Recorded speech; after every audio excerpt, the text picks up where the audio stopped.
Ever since the UK voted to leave the EU in its historic Brexit referendum, question marks over Britain's allies and their place in the bloc have continued to bubble.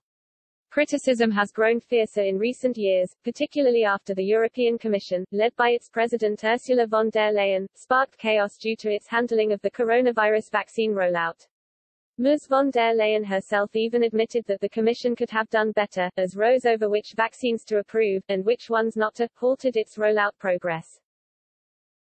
This was evident at the start of the year, when the EU had to cast envious glances over to the UK, which at the time was leading the vaccine charge against COVID-19. Although the vaccine rollout on the continent is now back on track, Euroscepticism that crept in during the pandemic has not gone away. And in the aftermath of the Brexit vote, which saw Leave conquer Remain, the likes of Sweden were tipped to join the UK and opt to quit the EU. David Wemmer, a Europe Fellow at Young Professionals in Foreign Policy, was among those who raised his thoughts on how this departure could be made possible.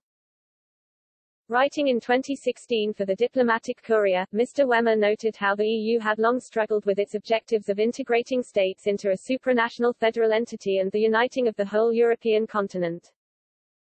He wrote, expansion to the United Kingdom, the Nordic countries, and Eastern Europe signaled that the founding states favored a pan-European project over full integration. As the Union continues its decade-long malaise, however, that belief could be eroding, as core states see full integration as the only way to save the institutions they worked so hard to create. If leaders in the core states endorse this view, it puts politicians in Sweden and elsewhere in the unenviable position of choosing between the Union and their nation's coveted sovereignty opt-outs. Brexit clearly shows the more likely outcome. Sweden's mourning of sorrow could quickly morph into a heartbreaking divorce, while Brussels may achieve more union but become tragically less European.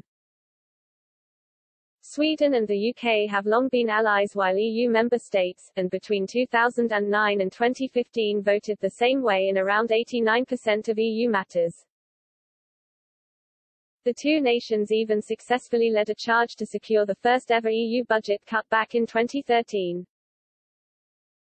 When Brexit was being discussed in the UK, a poll by TNS-SIFO in Sweden found that 36% would be in favour of Stockholm quitting the EU, while 32% were against.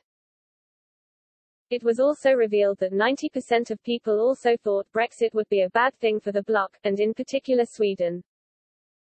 Petriding, deputy chief executive of the Chamber of Commerce and Industry of Southern Sweden, claimed a Brexit vote would make Sweden look differently at the UK, a nation it holds up as a role model. He said Swedes are a little bit in love with the UK, but after Brexit the rules of the game will be unknown, adding, what are the real conditions if we do business with or invest in Britain in future? That insecurity will make people shy away from investment.